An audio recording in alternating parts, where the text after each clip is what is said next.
નમસ્કાર દર્શક મિત્રો, રિયલ સમાચારમાં આપનું સ્વાગત છે। સમાચારોની શરૂઆત કરતા પહેલા એક નજર કરીએ મુખ્ય સમાચાર પર। સુરતના ડેપ્યુટી મેયર ખવેચડિયાના મુદ્દે વિપક્ષનો સામાન્ય સભામાં અનોખો વિરોધ। સુરતમાં ગેમ ઝોન શરૂ કરવા લેવું પડશે હવે લાયસન્સ। સુરત એસઓજી પોલીસે 15 જેટલા બોગસ ડોક્ટરોની કરી ધરપકડ। કાપોદ્રા પોલીસ મથક વિસ્તારમાં 29 લાખના મોબાઈલ ચોરીના ગુનામાં નાસ્તો ફરતો મુખ્ય આરોપી પકડાયો। કોક્લિયર ઇમ્પ્લાન્ટ કરેલ દર્દીઓ માટે મશીનના સ્પેર પાર્ટ્સ પાછળ થતો ખર્ચ ઘટાડવા નાણામંત્રીને રજૂઆત। ચાલતી જતી 24 વર્ષીય યુવતી અચાનક ઢળી પડી, પ્રાથમિક સારવાર થકી યુવતીનો બચાવ। સમાચાર વિગતે જોઈએ। સુરત શહેરમાં આવેલ ખાડીપુર દરમિયાન ડેપ્યુટી મેયર નિરીક્ષણ કરવા માર્શલના ખભે ચડી ગયા હતા। આ મુદ્દો ભારે ચર્ચાનો મુદ્દો બન્યો હતો અને આ મુદ્દાના કારણે ભારે વિવાદ પણ થયો હતો અને આ વિવાદના પડઘા સામાન્ય સભા સુધી પડ્યા છે। વિરોધ પક્ષ દ્વારા આજરોજ સામાન્ય સભામાં આ મુદ્દે વિરોધ નોંધાવવામાં આવ્યો હતો। વિરોધ પક્ષના સભ્યો ડેપ્યુટી મેયરના ફોટો વાયરલ થયા બાદ તેનો વિરોધ કરવાનો પ્રયાસ કર્યો હતો। જો કે સભાખંડની બહાર જ પાલિતાણા સિક્યુરિટી ગાર્ડે ટેડી બિયરને અંદર લઈ જવા દીધું ન હતું ને જેના કારણે ભારે હોબાળો થયો હતો। સુરતમાં આવેલી ખાડીપુરના કારણે 3 દિવસ સુધી અનેક વિસ્તારમાં પાણી ભરાયા હતા અને રાજકીય ક્ષેત્રો દ્વારા આ વિસ્તારની મુલાકાત લેવામાં આવી હતી। દરમિયાન ડેપ્યુટી મેયર નરેન્દ્ર પાટીલ પણ એક વિસ્તારમાં અસરગ્રસ્ત વિસ્તારની મુલાકાતે ગયા હતા, જ્યાં કાદવ હોવાથી તેઓ માર્શલની પીઠ પર બેસીને ગયા હતા અને આ ફોટો સોશિયલ મીડિયામાં વાયરલ થયો હતો, જેને કારણે ભાજપ પર પસ્તાળ પડી હતી। આ મુદ્દે ભાજપે ડેપ્યુટી મેયરને ઠપકો પણ આપ્યો હતો। આ મુદ્દે વિપક્ષે સામાન્ય સભામાં ઉઠાવવા માટે પ્રયાસ કર્યો હતો અને સામાન્ય સભા પહેલા વિરોધ પક્ષના સભ્યો એક ટેડી બિયર લઈને આવ્યા હતા અને તેના પર ડેપ્યુટી મેયરનો ફોટો લગાવ્યો હતો। જો કે આ સ્ટેચ્યુ લઈને વિપક્ષ સભ્ય સામાન્ય સભામાં આવે તે પહેલા પાલિકાના સિક્યુરિટી ગાર્ડ દ્વારા ટેડી બિયર લઈ લેવામાં આવ્યું હતું, જેના કારણે ભારે હંગામો મચ્યો હતો।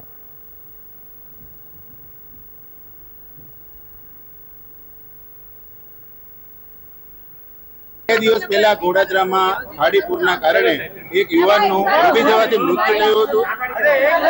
કોને ના પાડી? ના ભાઈ, આ ખોટું છે, આ ખોટું છે। આ યુવાનનું ડૂબી જવાથી મૃત્યુ થયું હતું અને 3 દિવસ સુધી બોડી મળતી હતી। ત્યારે રેસ્ક્યુનું કામ ચાલુ, ત્યારે ડેપ્યુટી મેયર સાહેબ ત્યાં વિઝિટમાં આવેલા અને 2 ફૂટ કાદવમાં એમનો પગ ના બગડે, એમના કપડા ના બદલે એટલા માટે ફાયર જવાનના ખભે ચડીને 2 ફૂટનો કાદવ ઓળંગ્યો હતો। એનો આ પ્રતિકાત્મક વિરોધ કરવામાં આવી રહ્યો છે।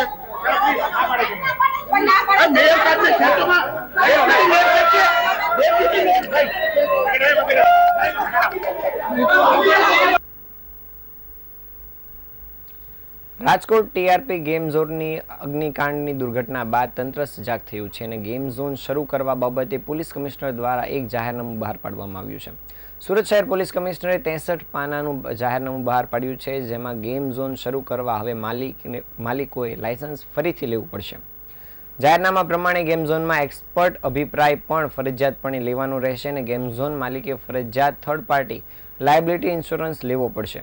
સ્પેશિયલ પોલીસ કમિશનર સેક્ટર 1 દ્વારા પ્રેસ કોન્ફરન્સ સંબોધિત કરવામાં આવી હતી અને જેમાં જાહેરનામા અંતર્ગત ગેમ ઝોનની તમામ ગેમના આ નિયમો હેઠળ આવરી લેવામાં આવશે। દરેક ગેમ ઇન્સ્ટોલ કરતા પહેલા તેની મંજૂરી સંચાલકોએ લેવી પડશે। ગેમ ઝોનમાં આવતા લોકોની સુરક્ષા બાબતે ખાસ ધ્યાન રાખવાનું રહેશે અને જો સુરક્ષા બાબતે કોઈ ચૂક જણાશે તો ગેમ ઝોન માલિક સામે ફોજદારી કાર્યવાહી કરવામાં આવશે। નિમણૂક કરવા માટે નિમાયેલા ઇન્સ્પેક્ટ કમિટી દ્વારા દર 6 મહિને તપાસ કરવાની રહેશે અને ફાયર સેફટી, બીયુ અથવા સ્ટ્રક્ચરેબિલિટી, હેલ્થ અને ઇલેક્ટ્રિકલ તમામ બાબતોની એનઓસી અને મંજૂરી લેવી પડશે અને પ્રથમ વખત લાયસન્સની વેલિડિટી 3 વર્ષની રહેશે। ત્યારબાદ આ લાયસન્સ દર 2 વર્ષે રિન્યૂ કરાવવાનું રહેશે।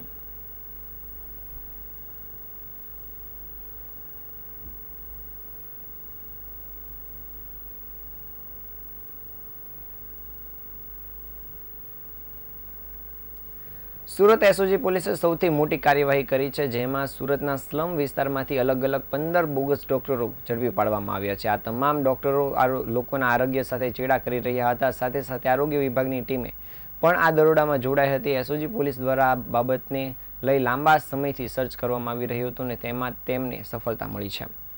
સુરત શહેર એસઓજીએ મોટી કાર્યવાહી કરી હતી, જેમાં સ્લમ વિસ્તારમાં બોગસ દવાખાનાઓ નાખીને દર્દીઓને સારવાર આપતા બોગસ ડોક્ટરોને ઝડપી પાડવામાં આવ્યા છે।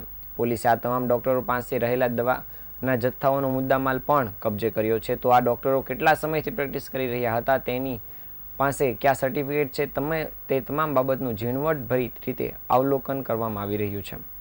સુરતમાં નકલી ડોક્ટર ઝડપવાને લઈને સુરત એસઓજી દ્વારા મુહિમ ચલાવવામાં આવી રહી છે અને સુરતના ડિંડોલી વિસ્તારમાંથી 20 માર્ચ 2024ના રોજ 3 બોગસ ડોક્ટર ઝડપી પાડવામાં આવ્યા હતા. પોલીસે બાતમી મળી હતી કે ડોક્ટરો દ્વારા અલગ અલગ લોકોને સારવાર આપવામાં આવી રહી છે અને તે ડોક્ટરો સર્ટિફિકેટ ડોક્ટરો નથી, જેના લીધે દરોડા પાડવામાં આવ્યા હતા. પોલીસે છેલ્લા 2 મહિનામાં 50 કરતાં વધુ નકલી ડોક્ટરો સામે તવાઈ બોલાવી હતી અને ત્યારે આગામી સમયમાં પણ સુરત પોલીસ દ્વારા આ અભિયાન ચાલુ રાખવામાં આવશે. નકલી ડોક્ટરોને ઝડપી પાડવામાં આવશે. સાથે જ પોલીસે પણ એક જનતાજોગ સંદેશો પણ જાહેર કર્યો છે અને લોકોને કહ્યું છે કે સ્થાનિકોના ધ્યાનમાં જો આવા કોઈ બોગસ ડોક્ટરો આવે તો તે લોકો પણ પોલીસનો સંપર્ક કરી આ બાબતે જણાવે, જેથી કરી લોકોના આરોગ્ય સાથે ચેડા કરતા આ બોગસ ડોક્ટરોને પકડી શકાય.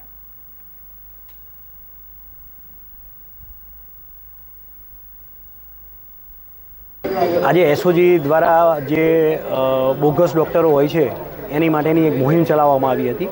એના અનુસંધાને એસઓજીમાંથી 4 અલગ અલગ ટીમો બનાવી અને દરેક વિસ્તારની અંદર ગયા હતા. એમાં પાંડેસરાની અંદરથી જે કોઈ પણ જાતના સર્ટિફિકેટ કે કંઈ પણ વગર, કોઈ પણ ડિગ્રી વગર એવા બોગસ ડૉક્ટરો હતા, એવા 9 ડૉક્ટર અને ડિંડોલી વિસ્તારની અંદરથી 7 ડૉક્ટરોને ત્યાંથી પકડી અને એસઓજી ખાતે લાવવામાં આવ્યા હતા. જ્યારે એસઓજીની ટીમ દ્વારા અમે સર્ચ કર્યું હતું ત્યારે તો જોતાં એવું જ લાગતું હતું કે આ હોસ્પિટલ જ છે એવું વાતાવરણ હતું. પેશન્ટોની બી લાંબી એવી કતાર હતી અને એ લોકો જેવી રીતે પ્રોફેશનલ ડૉક્ટર જ હોય એ જ રીતે એ લોકોને ટ્રીટમેન્ટ આપતા હતા.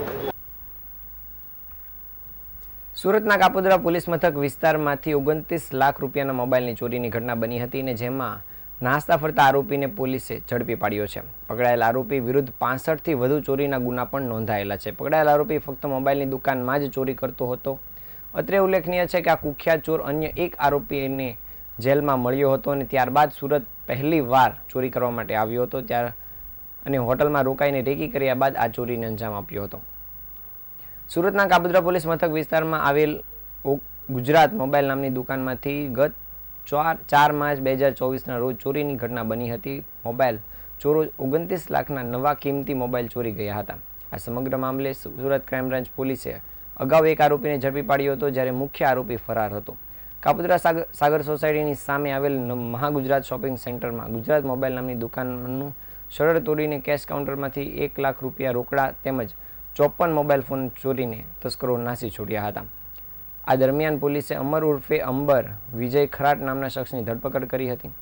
ક્રાઇમ બ્રાન્ચ પોલીસે આરોપીની ધરપકડ કરી પૂછપરછ કરી હતી. તે દરમિયાન તેણે જણાવ્યું હતું કે આ મોબાઈલ ચોરીની ઘટનાના મુખ્ય આરોપી 37 વર્ષીય રામનિવાસ ઉર્ફે રામા મંજુ ભૂરા ગુપ્તા છે અને આરોપી અમર ઉર્ફે અંબર વિજય ખરાટેએ પોલીસને મુખ્ય આરોપીનું નામ આપ્યા બાદ પોલીસે તપાસ શરૂ કરી હતી. આ દરમિયાન રામનિવાસ ઉર્ફે રામ ભૂરા ગુપ્તા રીઢો આરોપી હોવાનું સામે આવ્યું હતું.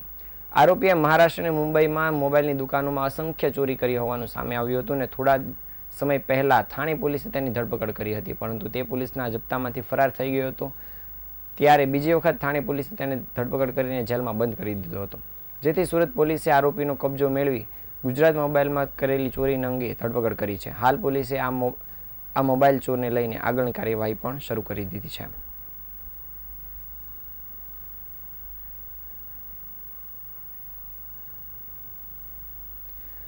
દક્ષિણ ગુજરાત તેમજ સમગ્ર ગુજરાતની અંદર બહેરાશની સમસ્યાથી ઘણા બધા લોકો પીડાતા હોય છે. આ કારણોસર જ રાજ્ય સરકાર દ્વારા આ બીમારીથી પીડાતા દર્દીઓને આર્થિક રીતે ભારણ ન પડે તે માટે ઓપરેશનથી લઈને સાંભળવાના મશીન અપાવવા સુધીની તમામ બાબતોમાં શરતો ઊભી કરવામાં આવી છે.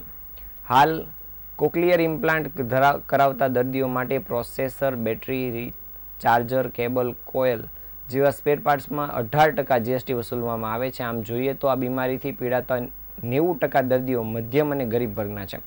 તેમાં પણ મોટાભાગના બાળકો હોય છે. તો આ બાળકો માટે માનવતા રૂપે સરકાર મદદરૂપ થવા માટે જીએસટી નાબૂદ કરે અથવા તો 6% જેટલું કરીને જનકલ્યાણના આશીર્વાદ મેળવવા સરકાર તરફથી ઝડપી અને યોગ્ય નિર્ણય લેવા માટેનો પત્ર પણ લખવામાં આવ્યો છે. આ પત્ર કતારગામના ધારાસભ્ય વિનુભાઈ મોરડિયા દ્વારા લખવામાં આવ્યો છે. તેમણે જણાવ્યું હતું કે કોક્લિયર ઇમ્પ્લાન્ટ કરાવતા દર્દીઓ માટે વાના મશીનમાં ખર્ચો ખૂબ જ વધુ થાય છે. આ બાબતે મને કેટલાક લોકો દ્વારા કહેવામાં આવ્યું છે અને આ બાબતે પણ જાણવા મળ્યું છે કે 1 વર્ષ પહેલાં પણ મેં આ બાબતે રજૂઆત કરી હતી અને ફરી એક વખત નાણામંત્રી કનુભાઈ દેસાઈ તેમજ આરોગ્ય મંત્રીને પણ તાજેતરમાં રજૂઆત કરવામાં આવી છે. સ્પેર પાર્ટ્સ ઉપર 18% જેટલું જીએસટી હોવાને કારણે ગરીબ અને મધ્યમ વર્ગના લોકો ઉપર આર્થિક ભારણ થઈ રહ્યું છે. જો જીએસટીમાં ઘટાડો કરવામાં આવે અથવા તો જીએસટી નાબૂદ કરી દેવામાં આવે તો અનેક ગરીબ અને મધ્યમ વર્ગના પરિવારોને લાભ થાય તેમ છે. આ માત્ર સુરત નહીં પરંતુ સમગ્ર ગુજરાતના દર્દીઓ માટે મારા ધ્યાને વાત આવી હતી અને મને આશા છે કે ઝડપથી આ બાબતે સરકાર દ્વારા યોગ્ય નિર્ણય પણ લેવાશે.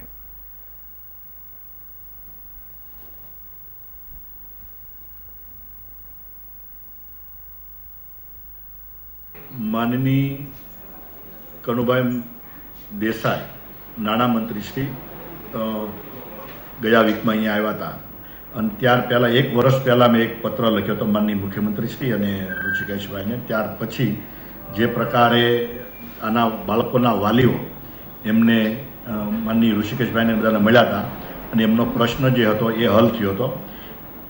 ત્યારબાદ ફરીથી પાછા એ વાલીઓ મારી પાસે આવ્યા અને એમનું કહેવાનું એવું હતું કે જે ક્વિક્યુલર પ્લાન્ટ એટલે કે કાનમાં સાંભળવાનું મશીન જે બાળકો માટે એ બાળકોને જ્યારે મેન્ટેનન્સ આવે એની વોરંટી પૂરી થાય 3 વર્ષ પછી ત્યારે એના જે સ્પાર્ટ હોય બેટરી કેબલ ચાર્જ આ બધા જ પ્લાન્ટો ઉપર 18% જેટલો જીએસટી છે.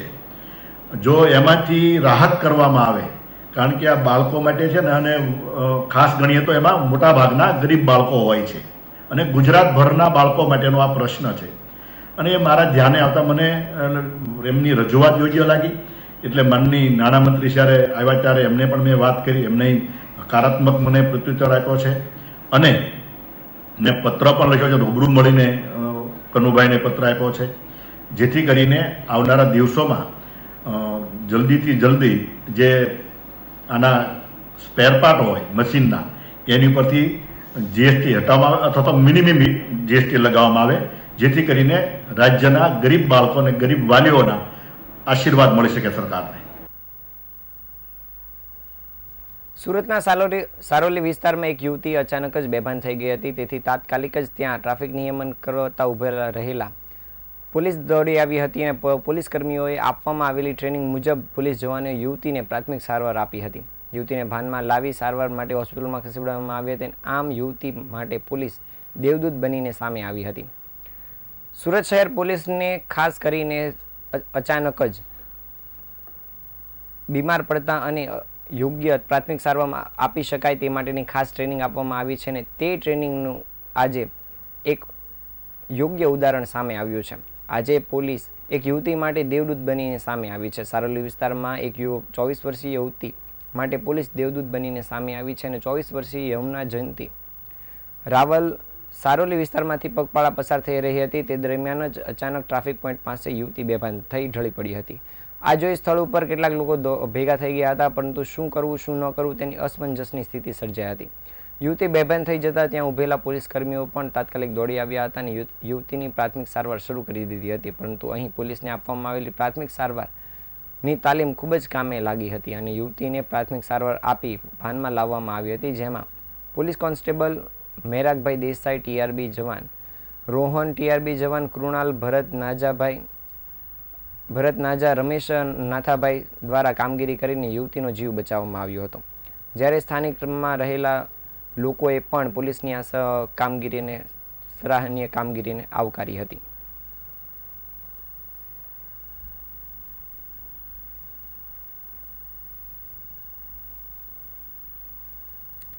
માતા પિતાને સાવધાન કરતો એક કિસ્સો સુરતમાં સામે આવ્યો છે. રમતા રમતા નાના બાળકને એકલો મૂકતા પહેલા 100 વાર વિચાર કરવા મજબૂર થવું પડે તેમ છે. કારણ કે સુરતમાં 1.5 વર્ષની બાળકી રમી રહી હતી ત્યારે અચાનક જ પાણી ભરેલી ડોલમાં તે પડી ગઈ હતી જેથી તેનું કરુણ મોત નીપજ્યું છે.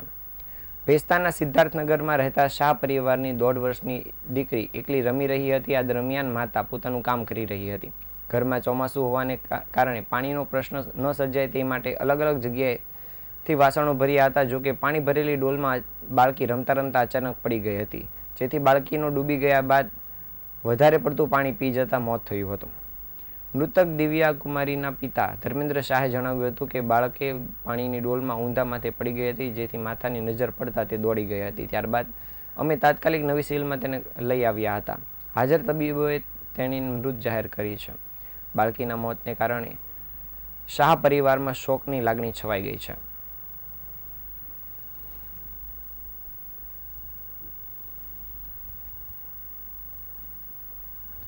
સુરતમાં અસામાજિક તત્વોનો આતંક દિવસે ને દિવસે વધી રહ્યો છે. ત્યારે લસકાણાના ઇન્ડસ્ટ્રીયલ વિસ્તારમાં એક યુવક પર કેટલાક તત્વો દ્વારા હુમલો કરવામાં આવ્યો હતો અને સમગ્ર ઘટના સીસીટીવી કેમેરામાં કેદ થઈ જવા પામી છે, જેના આધારે સરથાણા પોલીસે યુવક સામે ફરિયાદ નોંધી છે. સુરતમાં અસામાજિક તત્વોનો આતંક દિવસે ને દિવસે વધી રહ્યો છે અને ત્યારે સરથાણા પોલીસ મથકને હદમાં આવેલ લસકાણાના ઇન્ડસ્ટ્રીયલ વિસ્તારમાં એક યુવક પર હુમલો થયો હતો અને લક્ષ્મણનગર ઇન્ડસ્ટ્રીયલમાં એક યુવક પર 8 લોકોએ ભેગા મળીને હુમલો કર્યો હતો. યુવક જેવો કારખાનાથી નીચે ઉતરે છે કે તરત જ આ 8 લોકો તૂટી પડ્યા હતા અને ઢીકાપાટુનો માર મારવામાં આવ્યો હતો, જેથી યુવકને મૂંઢ માર વાગતા હોસ્પિટલમાં ખસેડવાની ફરજ પડી હતી.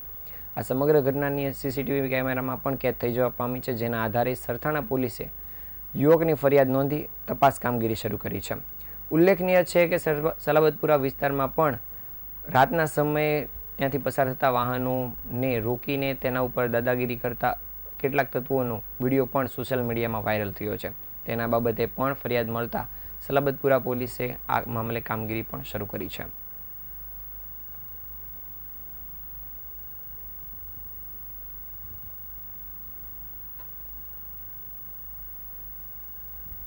આ હતા અત્યાર સુધીના સમાચાર. નવા સમાચારો સાથે આવતીકાલે ફરી મળીશું. ત્યાં સુધી રજા આપશો. નમસ્કાર.